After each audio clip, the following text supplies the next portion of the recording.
Supply ng LPG sa bansa magtatagal na lang ng 25 days ayon sa DOE. Ang detalye sa report. Sa isinagawang pagdinig sa Senado, inamin ni Energy Secretary Sharon Garin na nasa kritikal na antas na ang supply ng liquefied petroleum gas o LPG sa bansa. Resulta ito ng patuloy na tensyon sa Middle East. Ayon kay Garin, tinatayang 25 araw na lamang ang natitirang supply ng LPG sa bansa. Kasunod na naging pahayag ng Department of Energy, naghahanda ng mga LPG retailers sa Mangaldan, Pangasinan sa posibilidad ng panic buying.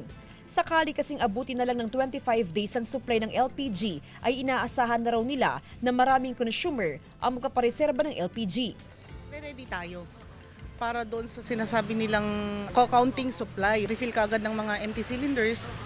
Lilinawin din daw ng mga LPG retailers sa mismong planta kung may sapat pa ba na supply ng LPG sa Region 1. Kahit ako na mismong nagbebenta, may fear ako na ganun. Pero what can we do?